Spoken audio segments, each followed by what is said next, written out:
que te ha sido mostrado en el monte. En las Escrituras hay solo dos santuarios, el que está en el cielo y el de la tierra. El santuario terrenal o mosaico era simplemente una copia del verdadero santuario que está en el cielo. El santuario terrenal tenía sacerdotes que ministraban de acuerdo al sistema ceremonial del Antiguo Testamento. Ese sacerdocio terrenal simbolizaba de alguna manera el ministerio de Jesús, nuestro sumo sacerdote. Veamos ahora un modelo del santuario para que podamos comprender un poco mejor la importancia que tiene el pueblo de Dios en el Nuevo Testamento. Miremos el video que ha sido preparado.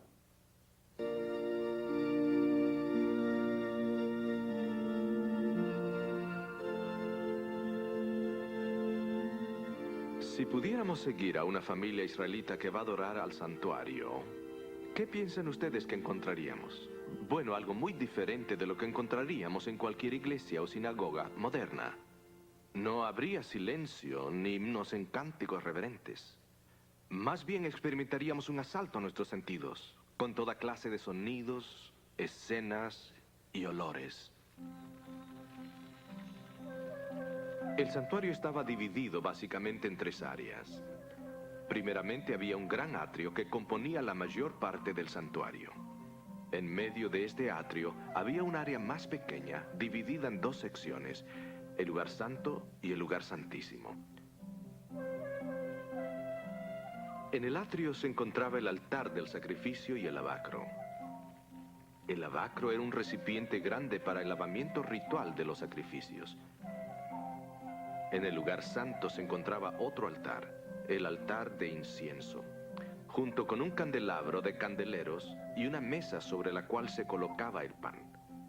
Esta mesa se llamaba la mesa del pan de la proposición. Detrás del altar de incienso había un velo que separaba el lugar santo del lugar santísimo.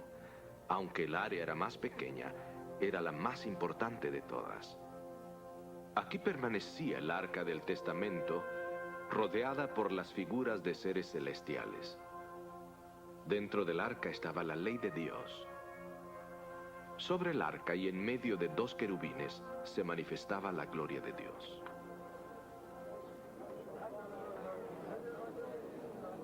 Como los judíos ortodoxos hoy en día, el año de los israelitas estaba puntualizado con fiestas y días especiales, y el santuario tenía una función central en todos ellos. Las fiestas eran hitos recordando a los adoradores de dónde habían salido y hacia dónde se dirigían. Las fiestas principales eran la Pascua, que celebraba la liberación de la nación de la esclavitud en Egipto, Pentecostés, un festival de cosecha, y los tabernáculos que les recordaban cuando vivían en tiendas en el desierto. Se esperaba que todos los varones israelitas viajaran a Jerusalén durante estas tres fiestas. Pero todos estos festivales se convertían en ayuno más que en fiesta, un día cuyo nombre se mencionaba solo en susurros: Yom Kippur, el día de expiación. Este era el día más grande del año, un día de juicio.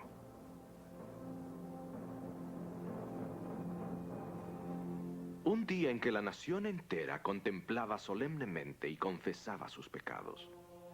En este día y en ese día solo, el sumo sacerdote entraba en el lugar santísimo y se paraba delante del arca del testamento en la misma presencia de Dios.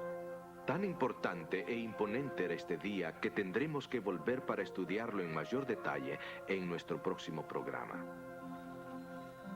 Un punto importante para tener en mente es que el santuario construido por los israelitas no era el único santuario.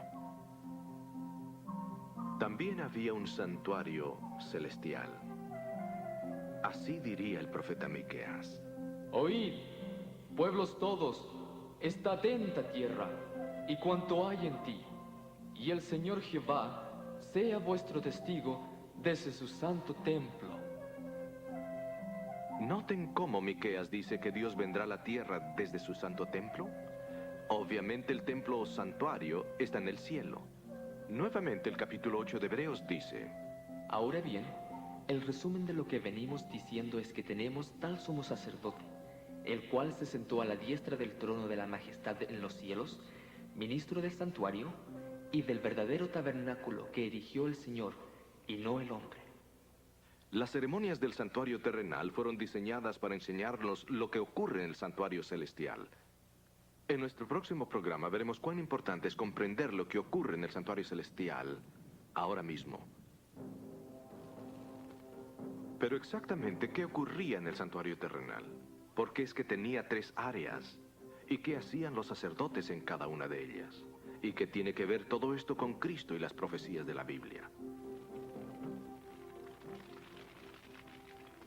La actividad principal en el santuario cada día de la semana era primordialmente el sacrificio. Había 3 tipos de sacrificios. Observemos para ver qué nos dicen estos acerca de Cristo. Primero que nada tuvimos holocaustos, y en este tipo de sacrificio toda la ofrenda era quemada en el altar. Nada era dejado fuera. El sacrificio se consumía completamente en humo. Esto se llevaba a cabo para ilustrar el hecho de que el sacrificio era ofrecido como un regalo a Dios. El segundo tipo de sacrificio era conocido como un sacrificio de comunión, y en este solo algunas partes del sacrificio eran quemadas en el altar. Parte del sacrificio era llevado a casa por el adorador, otra parte se la daba al sacerdote. Así el sacrificio era compartido entre Dios, el adorador y el sacerdote. El tercer tipo de sacrificio era el de la ofrenda por el pecado. Por supuesto, todo tipo de ofrenda tenía algo que ver con alguna forma de pecado, pero particularmente las ofrendas por el pecado tenían como fin quitar el pecado, eliminar el problema del pecado. Estos eran los 3 propósitos primordiales de los sacrificios del santuario: dar un obsequio, encontrar comunión con Dios, recibir perdón por el pecado.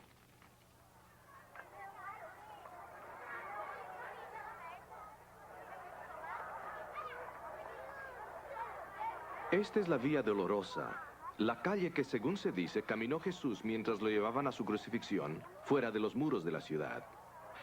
Lo que ocurrió en ese viernes fatal tiene una estrecha relación con los servicios del santuario antiguo.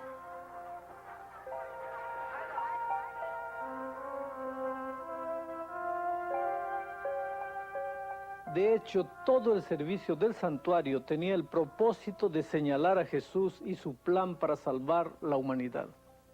Por eso es tan importante que estudiemos este asunto del santuario. Aquí tenemos una réplica del santuario y esto sin duda nos va a ayudar a entender el tema que estamos estudiando. Siendo que cuando Dios les dio el tabernáculo, los israelitas eran nómadas en el desierto del Sinaí, se diseñó en forma portátil de tela como una carpa. En Éxodo, de los capítulos 25 al 40, ustedes pueden ver todos los detalles minuciosos de cómo hicieron este santuario. Hay 3 partes bien distintivas en el santuario y pueden verse claramente de nuevo aquí, porque este modelo que están viendo es un modelo a escala del santuario judío.